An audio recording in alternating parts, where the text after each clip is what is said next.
With the Missouri Board of Curators set to meet today, is an Eli Drinkwitz extension incoming?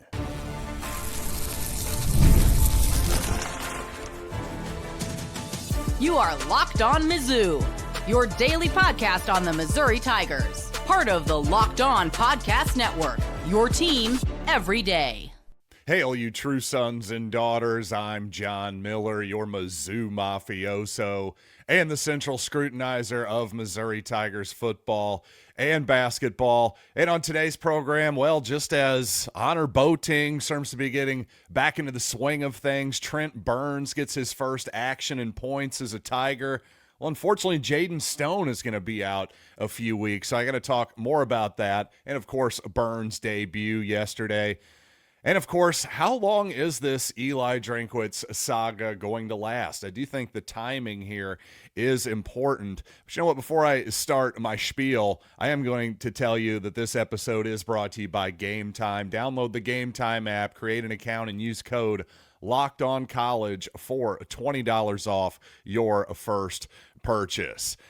And it does seem like today, 3 p.m., by the way, this was posted yesterday, a public notice by the University of Missouri Board of Curators. There's going to be an executive session, is what it's being called, at 3 p.m. today. And people who follow this kind of thing more closely than I do, quite frankly, people like, well, over at Power Mizzou, they seem to be intrigued initially, especially because, well, according to them, the Board of Curators met just last week. So having a meeting posted on the Wednesday afternoon before Thanksgiving, well, that seems like this might be a fairly important meeting here. And indeed, Ross Dellenger, formerly of the Columbia Daily Tribune, by the way, back in the day, but currently with Yahoo Sports, he's breaking all kinds of news in college football these days.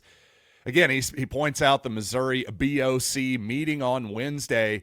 He's reporting it's to authorize the university to move forward with a proposed, not finalized, new contract for Eli Drinkwitz, sources tell Yahoo Sports. He continues, there are several more steps in this process. No announcement is imminent.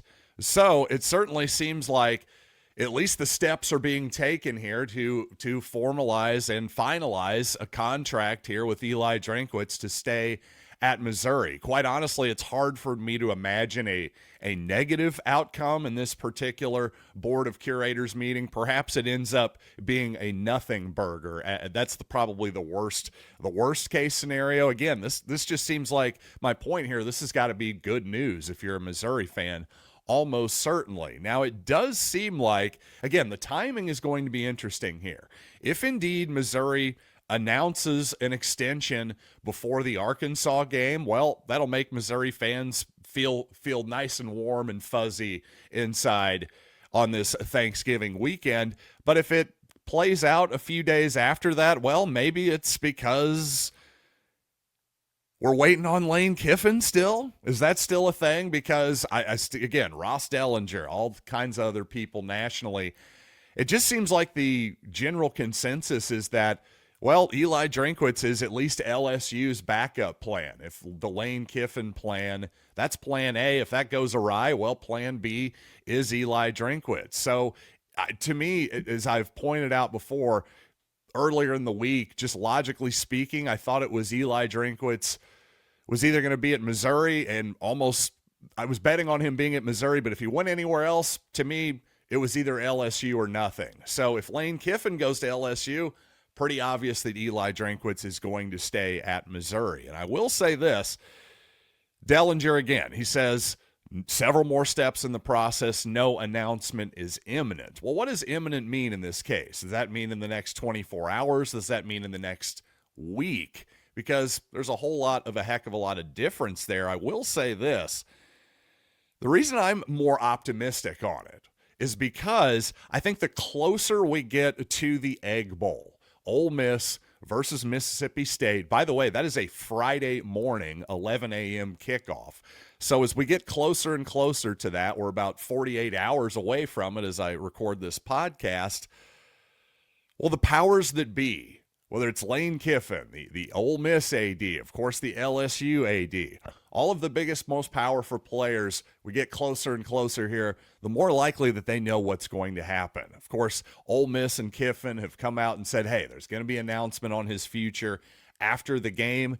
You think he's just going to make up his mind after the game? I think Lane's probably got a pretty good idea of what he's going to do before this game kicks off. So the closer we get here, the more likely, if there isn't an official announcement by Missouri at the very least, I'd say we're almost certainly going to get some type of leak or report nationally, whether it's by Ross or it's by Pete Thamel or whoever it might be, on Lane Kiffin and his future at the very least. And again, if we know Lane Kiffin's future, if he's going to LSU, I think we almost 100% know that Missouri and Eli Drinkwitz are going to agree to an extension, and, well, all of this will probably be forgotten. But if Lane, for whatever reason, decides to come back to Ole Miss and stay where he is, or go to Florida perhaps still, if that's an option, well, then things start to get interesting, don't they? Obviously, I'm betting on Missouri and Eli Drinkwitz coming to a conclusion here that is positive for Tiger fans. But, hey, until it's final, you never know in this crazy sport we call college football. And you know what? That'll be it for the off-the-field stuff. Let's get back on the field. And Eli Drinkwitz made some headlines when he talked about Missouri's lack of rhythm offensively against Oklahoma, but especially the lack of creativity. He said Missouri had no creativity in the game. Well, he was asked to follow up on that particular topic when speaking with the media this week, and Eli Drinkwitz said, quote, "I think there's a style of defense that has been played against us the last 4 games that's carried over.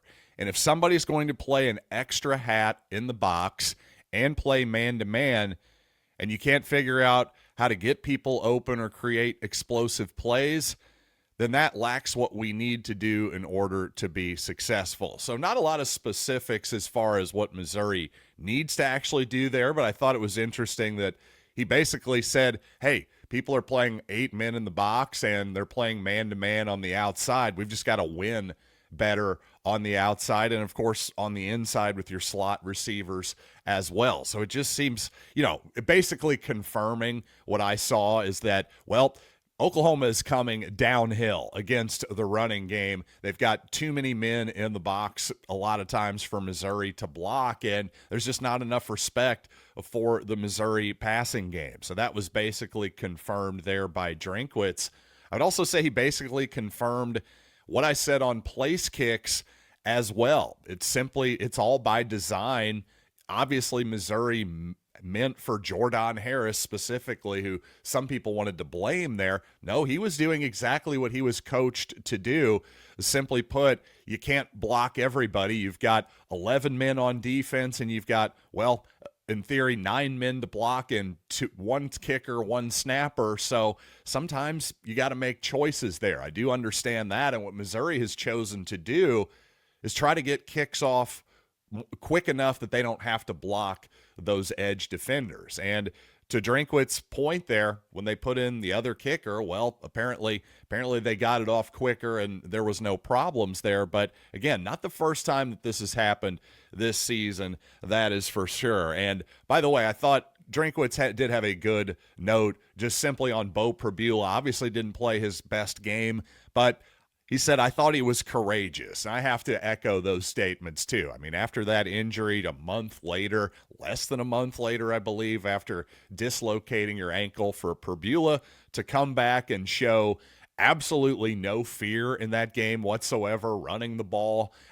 good for him. I'll just say that. He is a tough customer. There is absolutely no doubt about that when it comes to Beau Pribula. But you know what? When it comes to injuries, by the way, speaking of Beau Pribula and his injury, well, unfortunately, Missouri's had its fair share of injuries on the basketball court so far. And we got some good news with Trent Burns, who had a really impressive debut, I thought, for Missouri yesterday. And I'll talk about that. And unfortunately, some not so good news on Missouri's Jayden Stone as well. So let's get to that here on the show in just a little bit.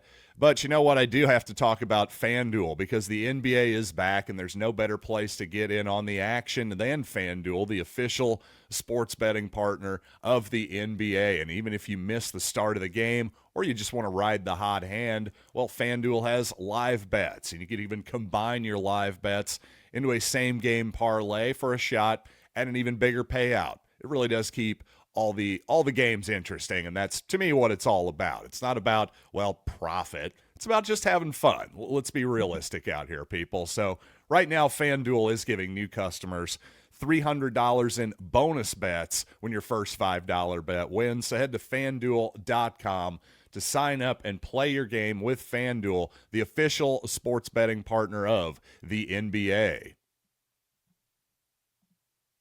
Tough to have a better scoring combination off the bench than Jacob Cruz and Jayden Stone at the early part of the season for Missouri. Well, Cruz was a little bit off with his shot yesterday, and that's nothing to worry about. But what is something to be worried about, Jayden Stone has injured his non-shooting left hand and is going to be out for about 3 or 4 weeks. It sounds like he's going to be reevaluated in 3 weeks, so that keeps him out through basically the entire non-conference portion of the season, it looks like. He's certainly going to be out for the Notre Dame and Kansas games. I wouldn't expect him back for bragging rights against Illinois either, so hopefully Stone will be back by SEC seasons. Just unfortunate for him. The kid had missed a long time, an entire season plus with an injury, and got a waiver to come back and play college basketball again. And, man, he had really been taking a massive advantage of that opportunity. So hopefully this is just a short-term setback for Stone, as it looks to be. Hopefully he'll just get back into rhythm and, well, be the real microwave off the bench that he was and has been for Missouri so far this season. By the way, Trent Burns, speaking of injury, made his long-awaited debut for the Tigers, and really kind of ahead of schedule, it would seem to me, is Burns in his comeback here. So I thought, number one, that's encouraging. Number two, one of the things that first of all, what obviously stood out about Burns is at his very large size of 7'3" or thereabouts, he really moves very agilely. He can move side to side and just, he looks coordinated, to put it quite simply, for a 7'3" guy. I mean, that's incredibly encouraging.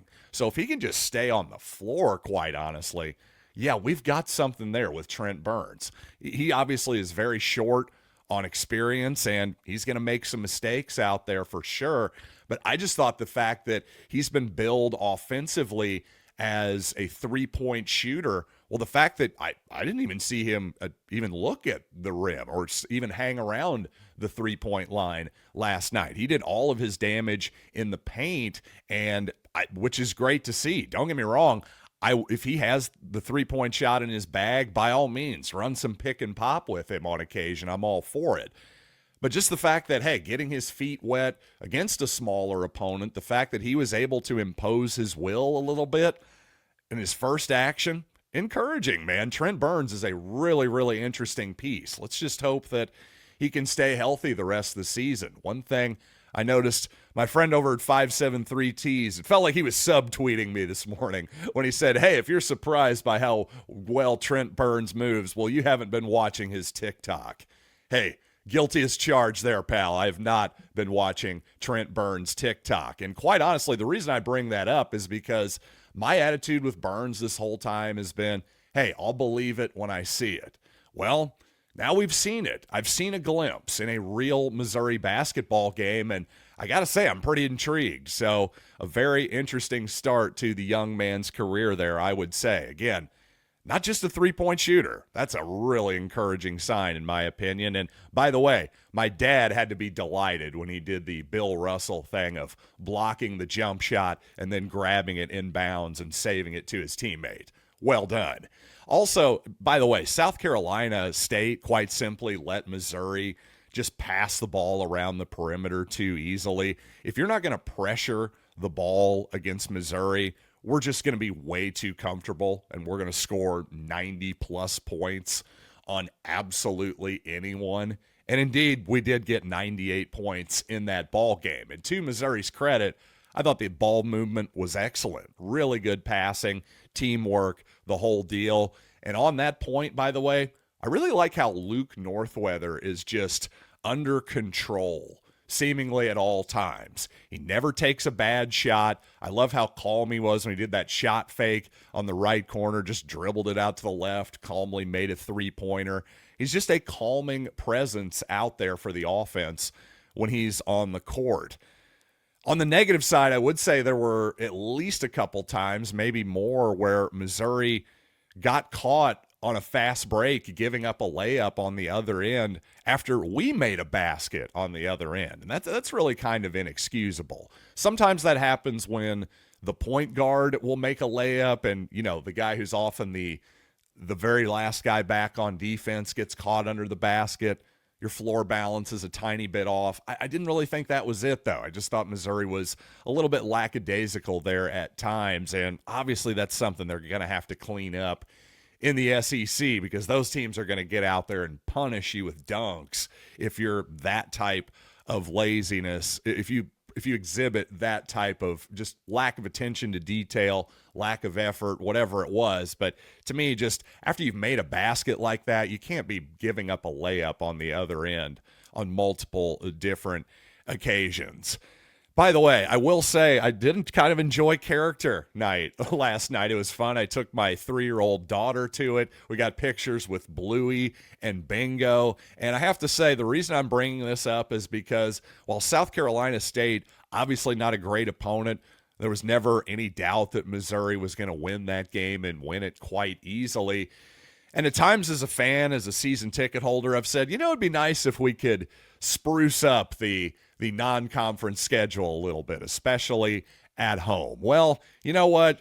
I'm going to shut up, because if the alternative, I should say, is the Players Era tournament, I'll call it the corporate era tournament, quite honestly, where I don't know who this is for other than just television, because it certainly isn't for the live audience, because the 1/3 to half full MGM Grand for these games is not exactly inspiring a ton of reason for me to get invested or to continue watching this tournament. Again, I tried to watch it the other day and frankly just got bored almost immediately by the sterile environment of this. And by the way, on top of it, this format is confusing to everyone. And as many promoters have said over the years, if you confuse them, meaning your audience, if you confuse them, you lose them. And I think that's really the case here in this particular case. Just everything about the Players Era tournament in Vegas here, there's very few things in life that I've just viscerally and immediately hated more. And I will finish out the program with some more football talk and why Damon Wilson, who's been tremendous for Missouri this season, but because of that, he might not be along for Columbia. So I want to talk about that coming up here in a minute. But first, let's talk about Gametime. And you know what? I just used Gametime last night to pick up some tickets for my brother and sister-in-law and their son. Yes, we all went. And we all had to check out Bluey and Bingo. By the way, truly, Bluey, one of the greatest shows of all time, and that's not even remotely a joke. But I digress. The reason I use Gametime is because, hey, last second, I want to pick up some tickets for people. It's really, really simple. No endless queues, no hidden fees, no prices jumping at checkout. I can see exactly what my view of the stadium and the court looks like. And by the way, I bought these for my brother and sister-in-law, transferred it to them via email, no problem. They got in. Couldn't have been easier. Really couldn't have been. So take the guesswork out of buying tickets with Gametime. Download the Gametime app, create an account, and use code LOCKEDONCollege for $20 off your first purchase. Terms apply. Again, that is promo code LOCKEDON. COLLEGE for $20 off. Swipe, tap, ticket, go. Download Gametime today. And Missouri has just done a tremendous job, in my opinion, in the transfer portal of evaluating talent, but especially, I think, evaluating defensive linemen, in particular, Zion Young and, well, Damon Wilson this season, a guy who was a backup on Georgia's roster and, well, a guy that obviously Missouri looked at and said, hey, you want to come start for us instead of being a backup on Georgia? And you know what? He would have been an absolute starter and difference maker on Georgia this year too. So Missouri deserves a ton of credit for identifying and closing on Damon Wilson. But because he's played so well this season, well, seems like Missouri might have to do it again. According to Matt Miller, by the way, he was really high on Luther Burden last season, so he's definitely got some Missouri connections. There's certainly a Missouri watcher, but he and many others have Damon Wilson as a first-round NFL draft pick. In Miller's latest mock draft, he has Wilson going 24th overall. And if he indeed goes through the combine and gets those type of evaluations, I mean, he's got to go to the draft, right? I mean, you're a first-round talent. Goodbye, I would say. And good for him, by the way. Good for Missouri if indeed he is another first-round pick. It's just obviously proof of concept for Eli Drinkwitz and company that, yeah, we can get you to the NFL. You're not just gonna be productive in college, but you can get millions of dollars in the league as well. Nothing wrong with that. And speaking of potential studs on defense in the future, well, one good sign, too, maybe for Missouri's future, Jayden McGregory flipped from Louisville in the high school ranks, a four-star player on the defensive side of the ball. Eli Drinkwitz, by the way, did his usual tweeting out of the celebration. Does that mean he is 100% coming back to Missouri? No, it doesn't, but it does 100% mean he is not Mike Anderson, who very much did quit recruiting his last couple months or so with the Tigers about 15 years ago or so.